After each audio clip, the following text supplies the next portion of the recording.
Nietzsche said, "I know of no better life purpose than to perish in attempting the great and impossible." The fact that something seems impossible shouldn't be a reason to not pursue it. That's exactly what makes it worth pursuing. Where would the courage and greatness be if success was certain and there was no risk? The only true failure is shrinking away from life's challenges. When you're going through something, accept it, embrace it, because going through something turns you into something. No matter how hard things get, no matter how difficult things become, whatever you face must also face you. Never give up. A person's character is not judged when they ride the wave of success, when everyone chants their name and you want to be their friend. No, your character is put to the test when your back is against the wall. It is never finished. You always have more to do. Another mission, another task, another goal. And the enemy is always watching, waiting, looking for that moment of weakness. Looking for you to exhale and close your eyes, even just for a moment. And you go through failure alone, but failure has made me who I am today. Failure gives you two choices: you stay down or you get up. See, it takes a great deal of strong courage and commitment on your part to step out a line. You know, Henry David Thoreau says, "A man doesn't keep pace with his companions. Perhaps he's listening to the beat of a different drummer. Let him dance to the music that he hears, however measured or far apart." When you are committed, you're dancing to the beat of a different drummer. Don't expect people to understand you. Don't have time.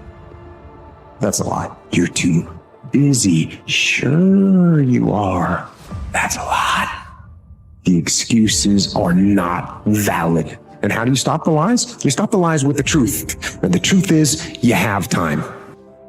You have the skill. You have the knowledge and the support and the willpower and the discipline to get it done. Cast out the lies. Burn them down. And listen to the truth.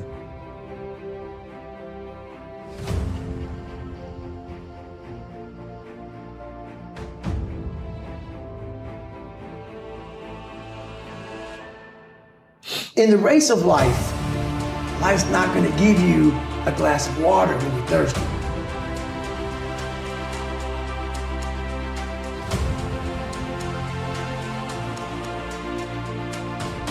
Success without fulfillment is the ultimate failure. Success without fulfillment is the ultimate failure.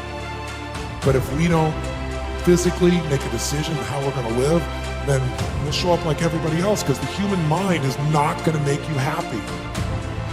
This brain of yours won't do it. You have to direct it. And there's no worse fate than to achieve everything and not be fulfilled.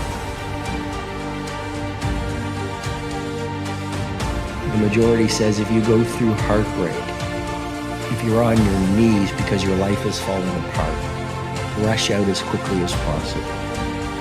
What I've discovered is stay in as long as possible, because difficulty is growth in wolf's clothing. Is that people aren't after happiness, they're after not hurting. It's not so they don't want to be extroverted and enthusiastic and full of smiles and laughter. That isn't what they mean by I want to be happy. What they mean is I don't want to be anxious or in pain. What you say to yourself matters. And we understand that from a common sense perspective. But somewhere along the line, we have all stopped saying, you're going to make it. You got this. And when you start your day by saying, I look terrible, that's not going to motivate you to change it. And so your sense of feeling like the effort is worth it begins and ends with how encouraging, supportive, and kind you are to yourself. You complain about your job. You complain about where you are financially. You complain about your relationship. You complain about your opportunities. You complaining. Listen to me. You murmuring and complaining. You complaining. Shut up. Stop complaining and do me a favor. If you want to make a difference, all you got to do is one thing. This is how you can start it. You want something different? Listen to me. All you got to do is make a decision. That's it. And for those of you who've been making the wrong decision, all you got to do is make the right decision. But if you want to make a difference, make a decision. Are you hearing what I'm telling you? Confidence comes from this, because the disease of lack of confidence is you're obsessed with everybody else thinks about you. What are they going to think? What are they going to think? What are they going to think? That's the symptom. The disease is you're worried about your reputation with everybody else because you don't have a good one with you. If your reputation with self is exemplary, you're not concerned about your reputation with others. So self-confidence comes from one simple thing. It comes from keeping the promises you make to yourself. That's it. If you begin to consistently keep the promises you make to you, you will begin to stack upon that self-confidence. There are things that you know you're supposed to do as a human being. Things that you know are going to improve your life. Do those things. We can control what we feel. We can control what we do. We can control what we focus on. When we take control of that, we're able to take control of the inner world. There's only two worlds you can master. The external world, that's how you achieve things. That's how you convert your dreams into reality. How do I take what I dream about and manifest it in the real world, physically, mentally, emotionally, financially, spiritually, whatever? They're real great masters of the external world, but inside, they're a disaster. How you do anything is how you do everything. This ain't saying, oh man, I gotta do this the way I do that. That little boy talk. We talking mentality, we talking spirit, we talking disposition. We talking about how we show up and how we work for what we say we want without letting situations, circumstances, and people dictate what we bring into an environment every single day. The world breaks everyone, the very good, the very gentle, very brave. And those it doesn't break, it kills them. There's no shame in being a broken man. I should know. You just pick up the pieces and start rebuilding.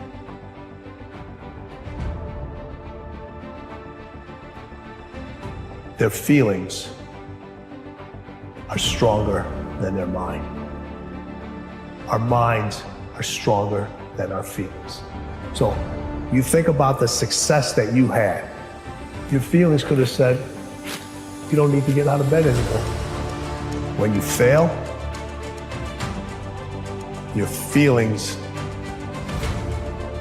give you excuses. Your mind makes you more resilient. If you could change the way you wake up in the morning, stop saying, I got to go to work, I got to work out. Change one word in that sentence and everything about your life changes. I get to wake up in the morning. When you say I got to, you take all of your opportunities and all of your blessings and you wrap them up in stress by saying I got to. You take all the stress off of it when you say I get to. We're running at 40%, most of us, because we're half in and half out. And it's not surprising because life is difficult. It's like, well, what if you were 90% in or 95% in or all in? Because you're all in anyways, right? It's a life and death game. No one gets out of this. Everyone dies. You might as well commit yourself. And you might as well commit yourself to the highest good that you can attain, because why not? It'll imbue your life with meaning. It's hard, the responsibility's there, but all the meaning's in the responsibility. And that'll make your life better. Maybe it make the world better. It's like, that'll justify your damn miserable existence at 3 o'clock in the morning when you're wondering what the hell you're doing here. And that's a good thing, because there's gonna be days when you're aching and tired and sore. You need a reason to get up, and you think, yeah, well, a little more heaven and a little less hell.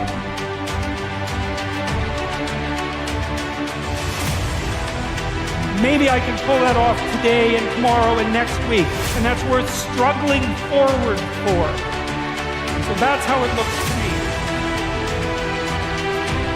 I have spent my whole life scared, frightened of things that could happen. I might happen, might not happen. Came to realize is that fear, that's the worst of it. That's the real enemy. Outlast the temporary. Outlast the temporary. Everything in life is temporary. All pain is temporary.